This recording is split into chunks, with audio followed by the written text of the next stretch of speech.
Chuffed again to be with you on the second episode of the Crux podcast. My name is Ree The Wordsmith, author, spoken word artist, poet, purveyor of all things awesome, and podcaster.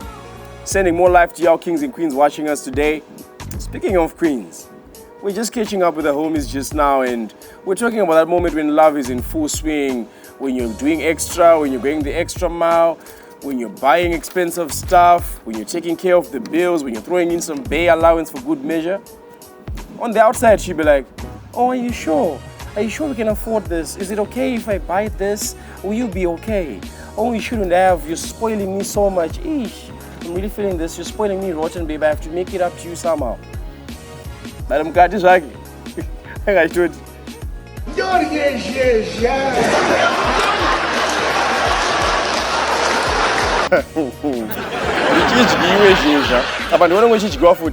But it shouldn't surprise you. As men, you don't know Chibofunga come a billiard. So when the whole team of Kaizer Chiefs is built around you and an entire nation has put their hopes on you, saying that you're going to deliver the Afcon, like this is the time. This is finally the year that the Warriors win. Over 4-0 no on that so.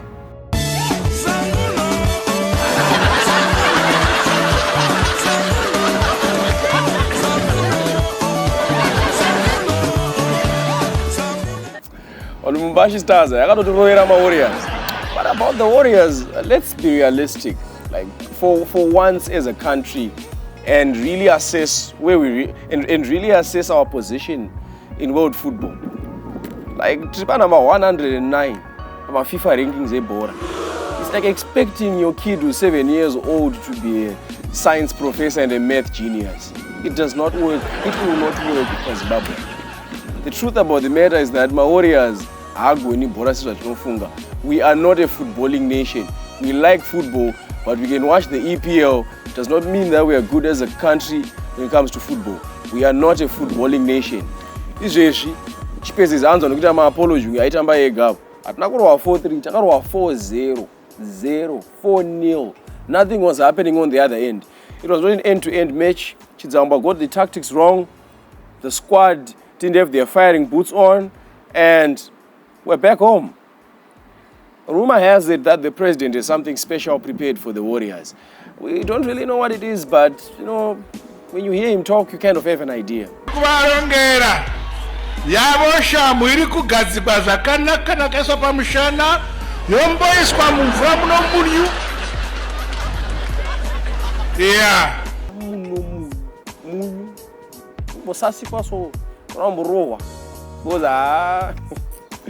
No Warriors guys. Kuzomakuda uzibanya pa Twitter manje mutoda disappointa nyika. Ko kungotamba zvine musoro.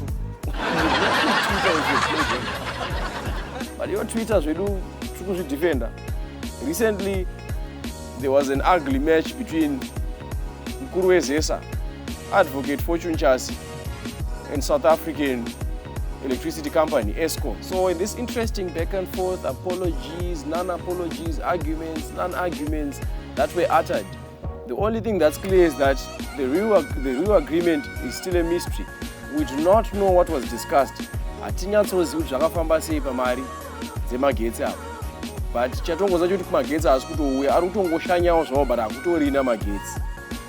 Saka it remains a mystery. Just like ndege dzenyu dziya dziya 3 dzatongoshaikwa. 3 airplanes went missing, and as a country we found it okay. We moved on. It was news as usual. That's Zimbabwe for you. Things go missing. Kanozikanyika kedu ikaka. Musaka muchiona kuti kana the people's president achatombonyari kurwa bhinzi mabebe munhu wese. Ko hapana asingadzidi izvo. Vakatozonekwa vachidzikambura bhinzi mabebe munhu wese so. Ndozvionerai. Wachifungi. Ungofunga sitonye.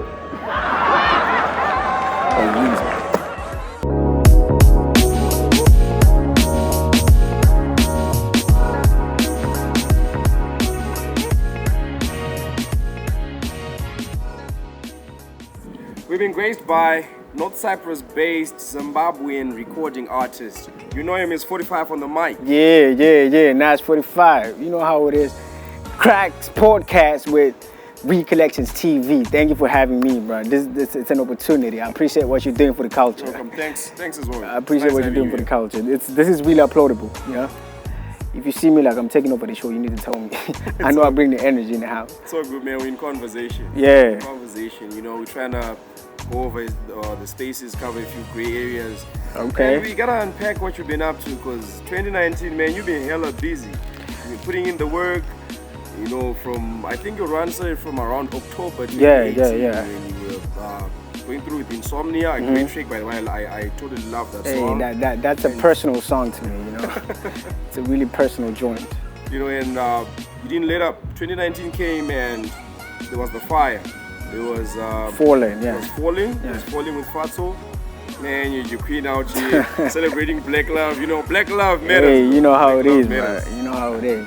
So good, man. Because, you know, it's a funny thing how as artists we don't, we call what we do private. We like, oh, this is my privacy.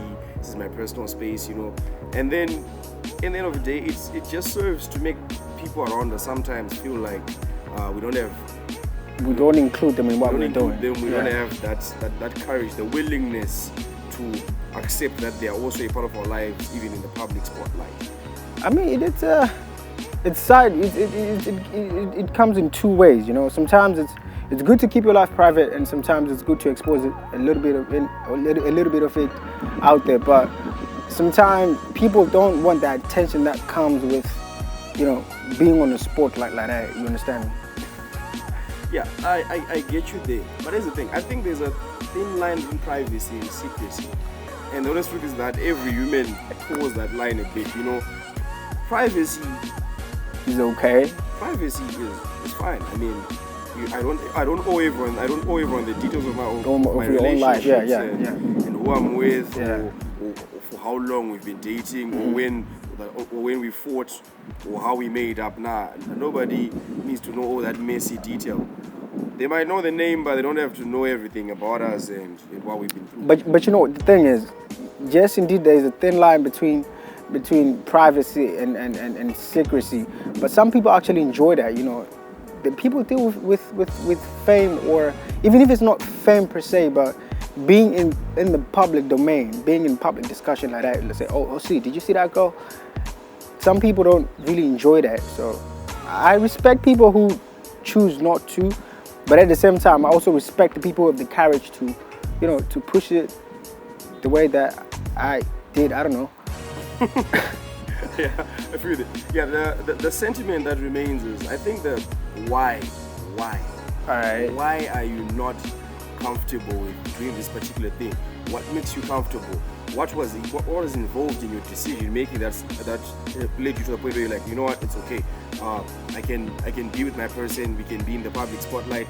I can freely admit that this is the person that I'm with. This is the person that I see myself in the future with, and we're going to do art together. She's going to feature in my work because, you know, one artist to another, we share a lot of ideas with our partners. The thing is, I'm talking about this from a rap culture perspective, right? The rap culture in itself portrays an artist as someone who's masculine, and someone who's flamboyant at times, and someone who is, you know, aggressive in a way. To the extent that the moment that you begin to put a woman in the picture, it begins to show a sign of weakness to some people. You understand? I think that is the reason why you see some people do not actually actively put their significant others in there, because it comes out as if it's a sign of weakness. Showing emotion for a man, to an extent, depending on the cultures, it's showing a weakness. Yeah. I can give you an example of the African community as such. The moment that they say murume kuchema kwa murume kubudaura, isn't it? Yeah. To say that a man is not allowed to publicly, you know, show emotion. Even if you're hurt, you need to keep it inside. Even if you're happy, sometimes you need to tone it down. That kind of thing. So that's why you see some of those people do not actively include or do not actively show what they're doing off the camera. Yeah, of course. Yeah, but here's the thing. I feel like when we look at that conversation, we realize that the advent of modernism, of technology, has revealed certain ugly truths about that whole behavior, that whole attitude about African men being masculine all the time. Because now you see that the suicide rates in Zimbabwe are crazy. Yeah. They're crazy. Yeah, I've been checking the stats as well. You know, men simply can't cope. They can't talk to anyone. They can't open up to anyone. Because you open up one day, and the next thing, you know, everyone is making a meal of your situation, and it really it serves to make men retreat into their shells and say and be like, you know what, this is my safe place. I'm gonna go through things. I'm going to talk to a bottle of Hennessy. I'm not going to talk to anyone. The Henny listens. There's a message in the bottle. The message. You know what? I think it's it all comes down to our culture, is the African culture. It's so restrictive in a way. Yeah. You know, these things that indoctrinated in you even unconsciously without you knowing. For example, you understand? And then your kids starve because you simply can't admit to your neighbors. Yeah, you're going through something. That's the kind of thing. So people gradually they tend to spit to a bottle. The bottle knows everybody's shame, everybody's pain, everybody's sorrows, because you know that's the whole secrecy comes from a perspective where people, how we are brought up, we are taught in a way that you don't need to express yourself that much. You need to be secretive in a way. You don't need to tell what's going on. But I feel like, you know, modernism, it's encouraging us to speak freely. If you have got an emotion you want to portray it. If there's something you want to say it. That's how it is. I mean, if it makes you feel better, if it makes you be a better person, if it makes you live another day, do it. Yeah, because being an artist myself, I understand one thing. Sometimes the story is not enough. Sometimes the song is not enough. Sometimes the poem is not enough. Sometimes I don't get it all out when I write, because I also understand that I have a social responsibility as a writer. It's a social contract between me and my audience that I'm not going to make it just about me. The thing has to be bigger than me. So at the end of the day, while it's nice to make art therapeutic, it's also essential to keep the bigger picture. The bigger picture vivid, So you need a more proactive coping mechanism. You need something that's more sustainable. Because what I see in most artists is that there is the center. This is the center. This is the art. This is the art, And then everything else surrounds it and acts as a supporting system for this. But what if we could redefine the conversation and put art maybe somewhere here as one of all these things, and then your loved ones occupy this center? Because if you use your loved ones as your support system, there's one big problem. See, support systems are very seasonal. You get to a point where you'll be like, you know what, this particular moment, I don't need anyone. Have you seen how? Let me interject you right there before. Let me interject you before I forget. You said loved ones, they're seasonal, right? And then at the same time, when you're using them as a support system, and then you say at the same time, let's push away the art for a minute. Now, what I'm trying to say is, you cannot separate the art from the artist. All right? You cannot. But does the art? That's art what I'm have saying. To be the finishing point, the no. Point for The art and the artist, they are one thing, but the loved ones, they're seasonal. Art stays. It's always there for you. Do you understand what I'm saying? Depends on who you love. Depends on who you love. Because that's a valid point. But I don't know if you're saying. The problem is, we are raised to distrust our natural families as time goes on. Like, that's why it's easy for a girl to come in your life and change all the controls, and you find yourself pushing your family away. Family in one corner. You don't think about mom anymore. You know, niggas text their moms more when they're single. You know, when you see a nigga having this bond with his mom, you know a nigga is single. A nigga needs some female to talk to unload, to get some things off his chest, but he does not do that. I think the problem is taking these people that are sometimes prove to be seasonal, putting them in places where they are not supposed to be. You know, I believe that there are some people out there who don't deserve to know me the way they do now. Okay, explain that part. You need to explain me that. You need to explain that part to me. It's not me being salty. There are some people out there who do not deserve to know me the way they do. If you ever met someone at a point in your life where you are very honest, but their intentions were far from pure, and you tell them this, you tell them that, we see where we're coming back. You see where we're coming back to. They weaponize your past and trauma and turn it on you when things go wrong. Do you see where we're coming back to? Okay, I understand that the past events they shape how we move forward in our future, but what you're coming back to is the same thing that we've been talking about. To say, okay, the number of men who are committing suicide in this day and age is becoming higher and higher. Why? Because this generation fails to trust people. Do you understand? You've been hurt before, yes. You need to learn from it, but that doesn't mean that you need to completely shut away trusting other people. Do you understand what I'm saying? Exactly. So if you're trying to say because you have been hurt before, you're not gonna put yourself out there to a person who will probably be able to, who's in a position to help you mentally, for you to live another day. Yeah. Do you understand? I totally get it. I'm in love with the sentiment of being around someone I can trust unconditionally. Trust cannot be unconditional though. I'm in love with the idea. It cannot be, but the idea in itself is very appealing. And now, in retrospect, when you look back and you realize that there are some people that you invested with more trust than you should have, if you'd done your background checks properly, you probably found a few kinks in the structure and probably walked away before things got too messy. Now, with all this, when it's all said and done, to come out of that fire, a man ready to look at the world and say, you know what, I'm not going to let my experiences limit me. That takes a lot of growth. It takes a lot of courage for you to. Because I believe that a whole lot of us are just growing old, but we're now growing up. All right. Can you say that again? That's the conversation for you, man. Because I feel like it brings me to a statement that I saw this other time on Twitter saying, dating an artist is an extreme sport. Ooh. You know, when I saw that, I felt a kick in my gut. I was like, that's a really touchy subject. How could you ambush me on this show like that? Yes or no? Yay or no? Is it an extreme sport? This is a really broad topic. You know, how I would like to partition it is you divide it into 4 spaces, right? You see the artist as a villain. You see the people around the artist, the loved ones, as the victim. And then in another perspective, you see the artist as the victim, and then you see the people around the artist as the ones who are the villains, who are victimizing. So to say dating a person like me is an extreme sport, isn't it? Let's talk about me as the villain. Let's give the example. Let's give an example here. All right. Okay. Listen, you probably didn't perpetrate it, but I saw this time on Instagram where you posted and you're like, you know what, guys? I appreciate the love. I appreciate y'all's fanning over my art and all that, but please do not send me explicit nude images. And I know that you're in a relationship. How do you think your significant other felt looking at the Instagram story? What went through your mind when she realized that, well, my man gets DMs from these very interesting and spicy people? This is what we were talking about at the beginning of the show, right? We say, okay, I'm going to address this in 2 parts. In this case, in this scenario, I'm a victim, and also I'm a villain. Do you understand? Wow, you are going to lay this into your hands? No, I mean, let me explain. You see, I do not actively seek for this thing. They come to me.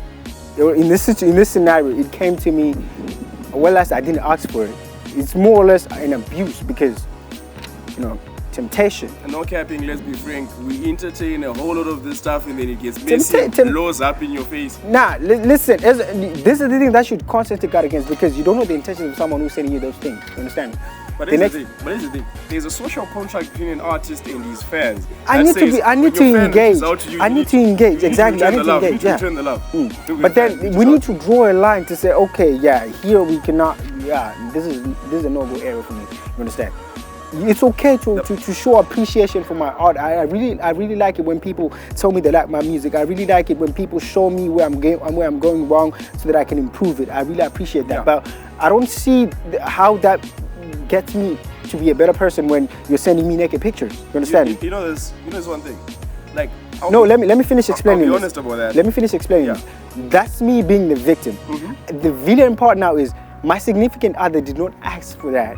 Exactly. Do you understand? Exactly. Yeah, that's me being the villain. They did not ask for that kind of attention, that kind of pressure that's coming to them, right? So dating an artist, yes, in that context, it is very much a risky sport. It's an extreme sport. Yeah. You know, the problem is these lines are very arbitrary. Where we're going as artists right now in this modern age, in our early 20s, trying to make something come out of our gifts, the lines are very arbitrary. I'll be honest, I find it very cheap when an artist puts himself out there.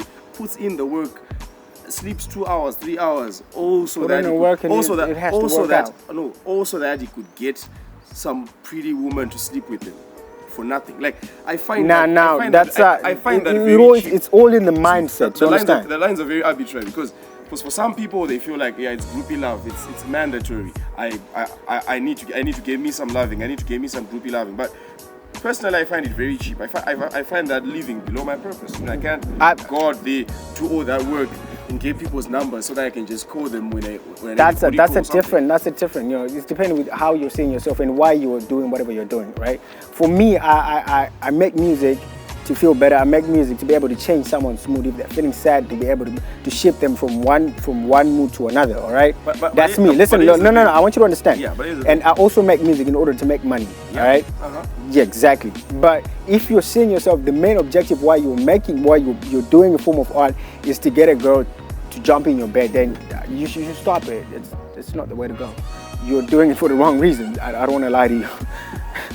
You know that some of your most acclaimed stars over the years taken advantage of at some point, even me myself, I've taken advantage of someone at some point, but it's not what is proper. It's not what you'll be doing it for. Do you understand? Yeah. Exactly. So do it for the initial purpose why you started doing it, not because you want to get a girl. Nah.